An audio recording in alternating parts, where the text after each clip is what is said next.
And then there's love. The affirmation for love is the Christ in me now activates love. I am a radiating center of divine love, loved and loving to everyone, including myself. I give thanks for the faculty of love. Are my thoughts centered in love or separation? Do I focus my intentions and actions on creating a loving experience for myself and those around me, or am I constricted by my own thoughts?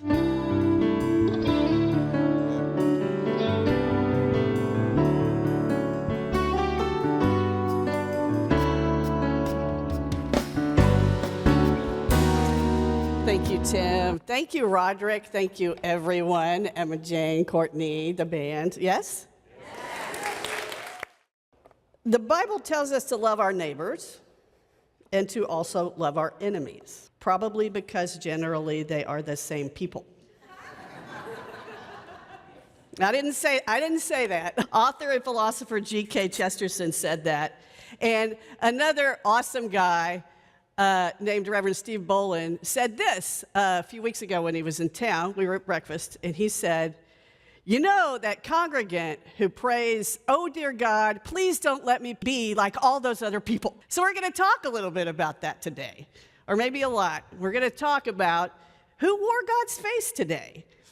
And I've done this message a couple or three times, and I've been very excited to bring it to more eyes and more ears and more faces, but I didn't want to let ego get in the way. I wanted to, of course, find out if that's what you wanted to hear and what I needed to say. So I got in meditation about it a couple of weeks ago.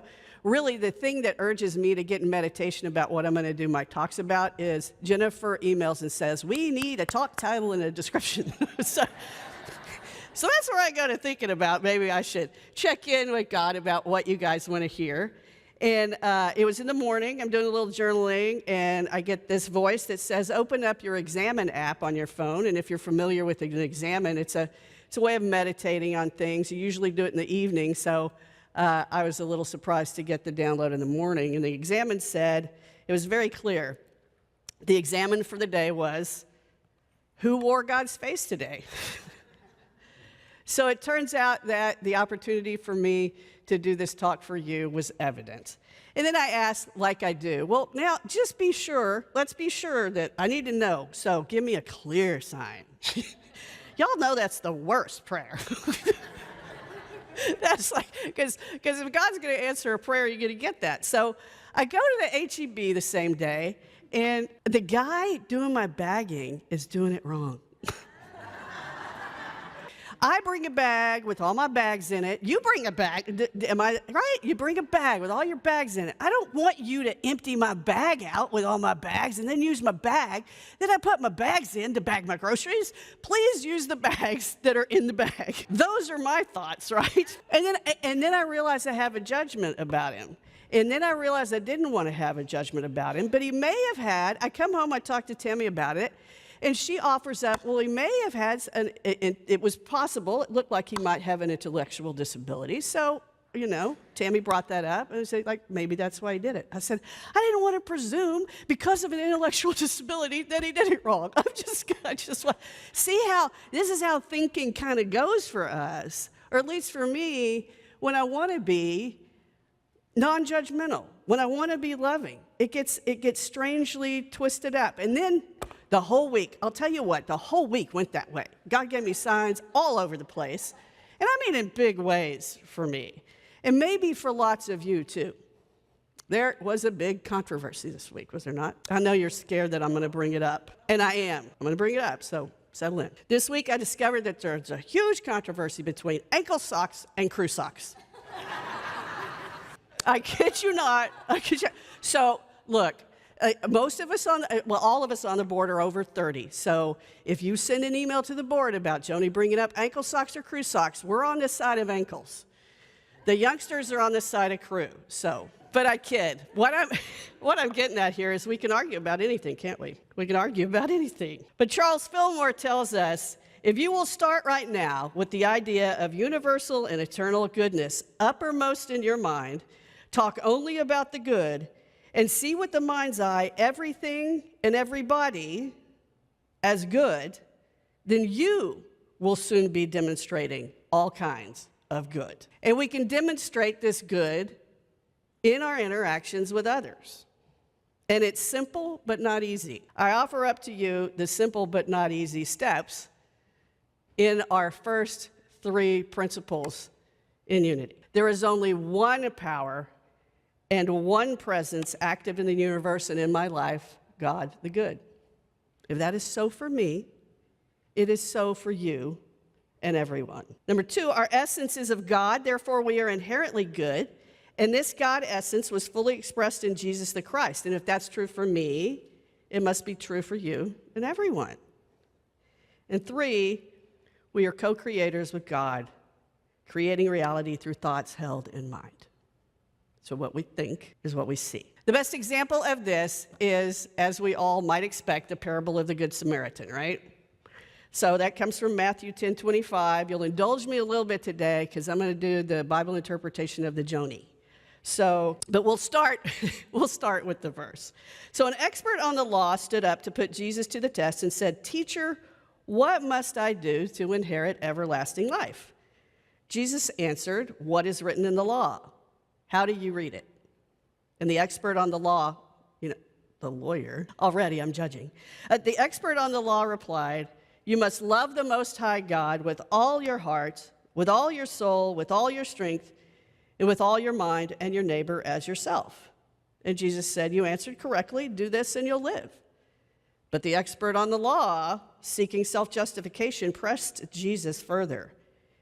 "And just who is my neighbor?" So at this point, Jesus says, let's move this thing forward 2,000 years or so. And so there was a man who we presume to be Jewish in the text, driving down the road in his Toyota Camry. How about that, right? And he's hijacked, he's carjacked. And the carjackers beat him up, tear up his car, make it impossible for him to go further on his trip. And someone else drives by, say. This guy is, we'll just call him it's Sunday, and he's a pastor, and he's in his Toyota Sienna, and he's got his kids with him, and he's headed to church, and he notices what's going on, but he seems a little reticent about stopping, so he drives on by. He's got work to do. Somebody else drives by on the way to yoga class with her cute hair and her yoga pants on, and she says, I don't think I can take care of this person either. They drive on by. And I just want to say, because there's no cell service, they don't call. If you're wondering about that, there's no cell service, so they don't call for anyone to help this person out. And in this case, I'm going to use a piece from the story that's very real. A Samaritan, and we don't just call them Samaritans. Samaritans are actual people, if you don't know that. And a Samaritan comes by and sees what's going on and helps this Jewish guy out and takes him up to the Motel 6 and helps him out, dresses his wounds, pulls out the first aid kit, takes care of him. They spend the night there, and the Samaritan goes to the front desk in the morning and hands over a couple of $100 bills and says, "Take care of this guy. See to it that he is loved on, and I will check in with you again when I get back from my conference today." In this case, Jesus asks, which of the 3, in your opinion, was the neighbor to the traveler who fell in with the robbers? And the answer came, the one who showed compassion. And Jesus replied, "Then go do the same. Go do the same." And I just want to let you know, if you don't know, that being a good Samaritan in that time, Samaritans are actually a group of people, there are only about a few thousand of them left now, that were utter enemies of the Jews. They had been exiled from the rest of the Jews, taken to another land, and the purity of the Jewish tradition and religion it had gone half pagan. So these people were literally unhappy with one another, but that Samaritan stopped to help a Jew. So we don't stop. The invitation is to not just not stop on the threshold of who we agree or disagree with. This is really an invitation for us to look at our thinking about people who are different, thinking about people who might not agree with the same things we agree with. Father Richard Rohr, in his book Breathing Underwater, says that we all have an addiction to what we recovering alcoholics call our own stinking thinking. We are addicted to our thoughts of separation, our thoughts of difference, our thoughts of righteousness, sometimes even those thoughts that create hubris for us. And in our thoughts, we can be the Levite or the priest. We can be the pastor or the yoga teacher, or we can be the Samaritan. So in my work as a chaplain, in my internship as a hospital chaplain, I encountered a lot of people that were different than me. So one of the things that made me think of that really strongly was some time ago, I was in the nail salon.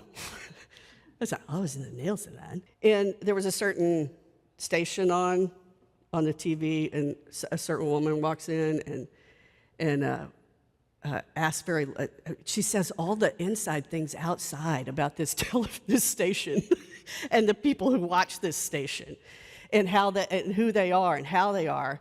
And I happen to be one of the people that, I don't always watch this station, but I could be one of those people who she categorized as the people who are liars, the people who don't have compassion, the people who don't care about other people, who you can't believe. And I thought to myself, and this was close to, I just finished up my chaplaincy, I thought, hold on. I prayed with people in this congregation every month for 14 years.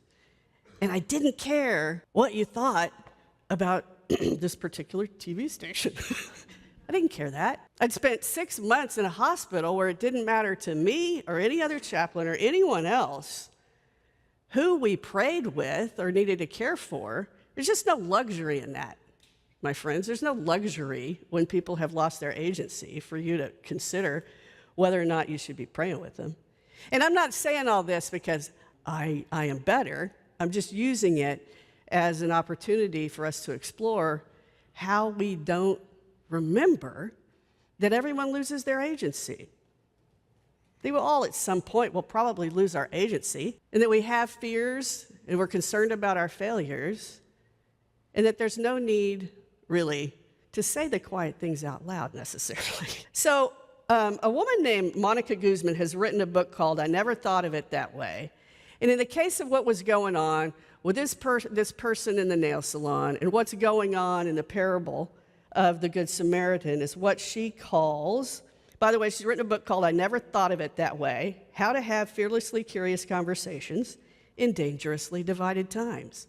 You might be interested in that. I'm interested in that. So she would categorize the parable as an antidote to what she thinks is sorting, othering, this is how she puts it, it's sorting, othering, and siloing.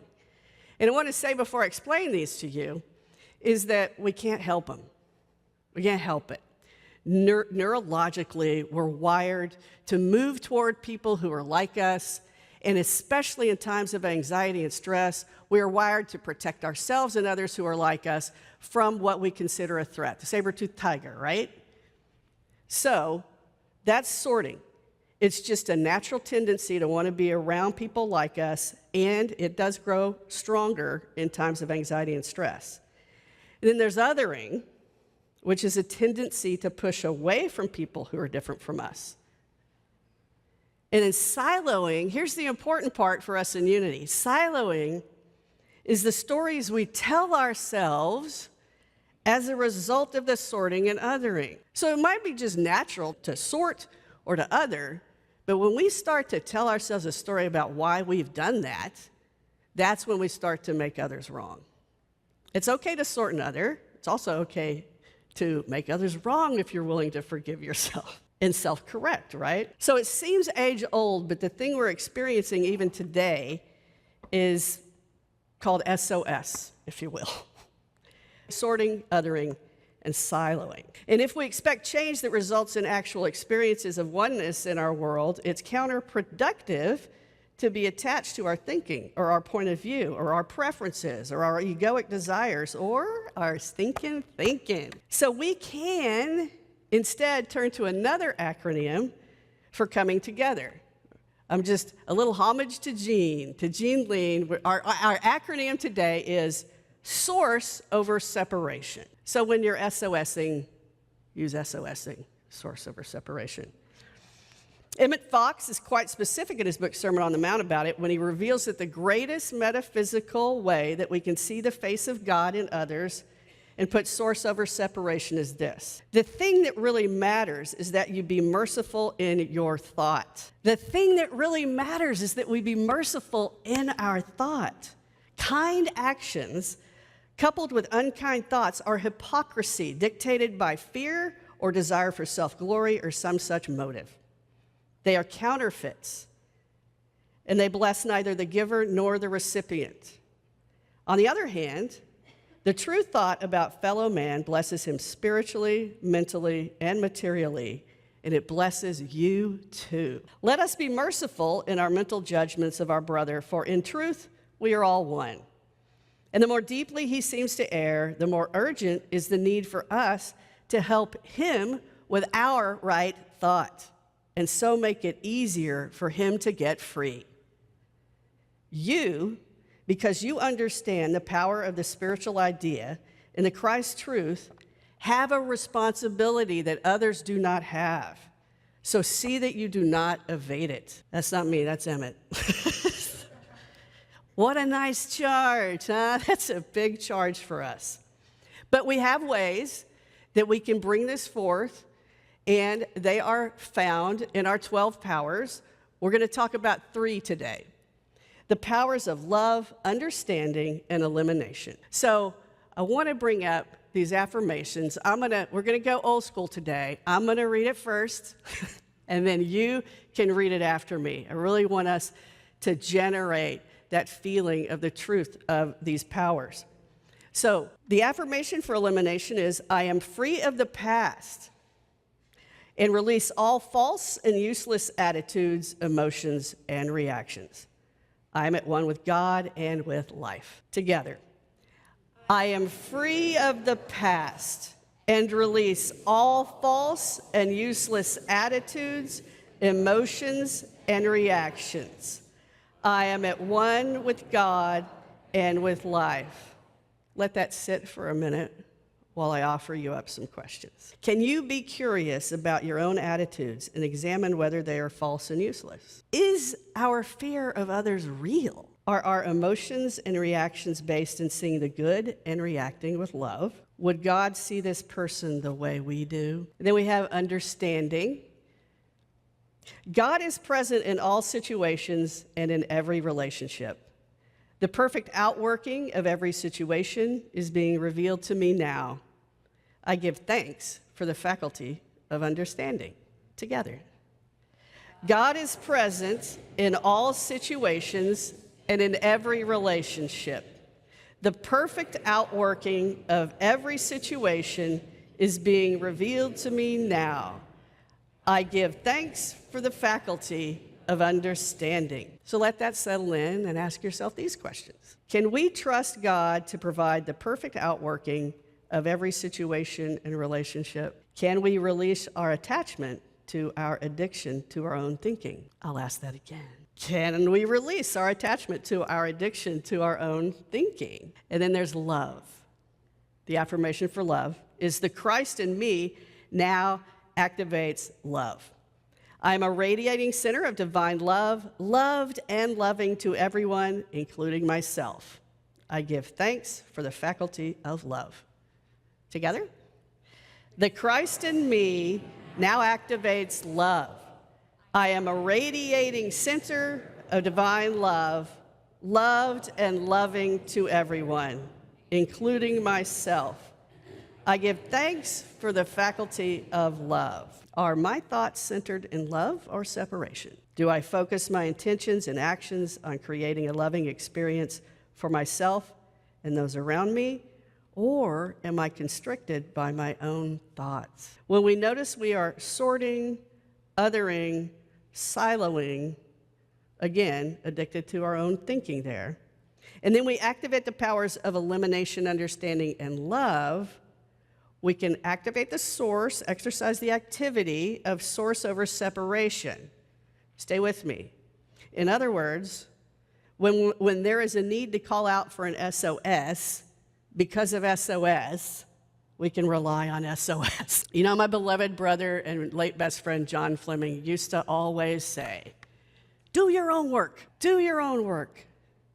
And I tell you, in my work as a spiritual director, I learn more and more and more each time that I work with someone in this beautiful gift of being a spiritual friend and mentor to others, that we only change the world one person at a time. And it begins right here, and that we carry that ability, that Christ consciousness within us. And that is not to say that there is not some sort of calling that God would have us take on that requires activity, but that it is useless without that understanding within that our thinking is where it all starts. And it means, in the case of what we're talking about today, is that we just turn within to explore an addiction to our own thoughts and our behaviors rather than giving room to our opinions or our preferences, which are important, but they get in the way of the opportunity for us to see God's face in other people. They just do. So we look to what God is guiding us to do rather than our thoughts, rather than our fears, rather than our opinions or preferences, right? And we use at least 3 of our powers to do that: elimination, understanding, and love.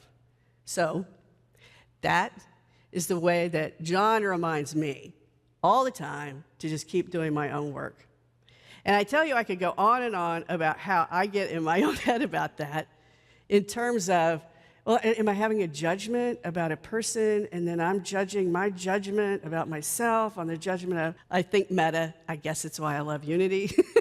Maybe so. I want to go back for a minute and share with you chief experiences that I had as a chaplain that made this point that I want to make to you today, this talk that I have given several times, so instrumental in my life going forward. There's lots of things that you'll get out of doing hospital chaplaincy if you're committed to that. If you've done it, Jack is nodding. Yeah, if you've done it, you'll get a lot of things.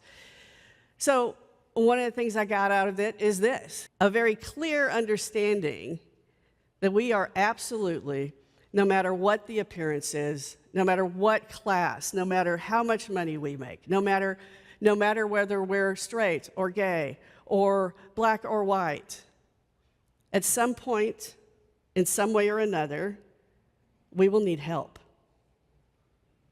We will need help from someone else. And in the case that I experienced in my first overnight at the hospital, we got a CPR in progress, and that's never good. That's never good. Regardless of the circumstances that happen afterward, a CPR in progress is never good. And in this case, this man was Hispanic. He came in, and his entire huge family came in with him, his wife, all of his children. They'd been celebrating. I don't remember if it might have been someone's birthday, maybe so. And he'd had a heart attack. And we learned that he had probably been stressed, you guys, because the family dog had died.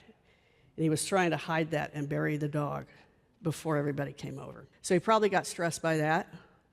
The matriarch of the family was so beside herself that the kids were asking us to admit her too. Her blood pressure was too high. She just beside herself. The parents in this family couldn't speak English.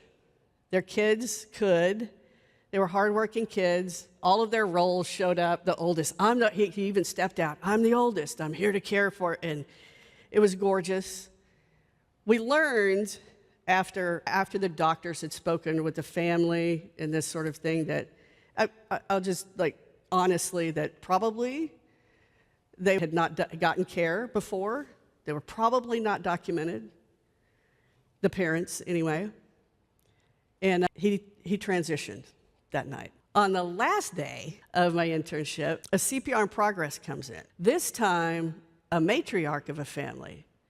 And in the family room, we found her husband, her daughter, a neighbor, another friend. The minister from their church had even been there. One of the guys was on his phone, passing the time, probably in anxiousness. He was checking his stocks.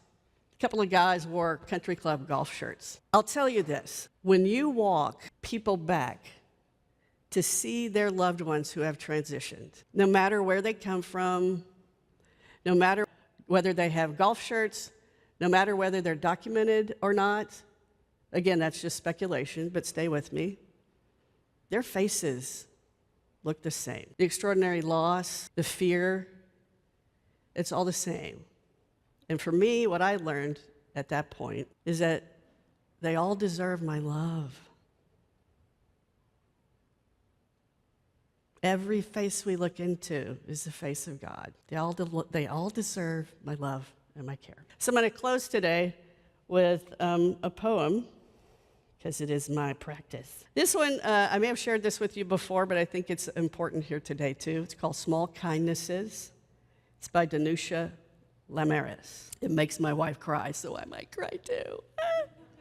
I've been thinking about the way when you walk down a crowded aisle, people pull in their legs to let you by. Or how strangers still say bless you when someone sneezes, a leftover from the bubonic plague. Don't die, we are saying. And sometimes when you spill lemons from your grocery bag, someone else will help you pick them up.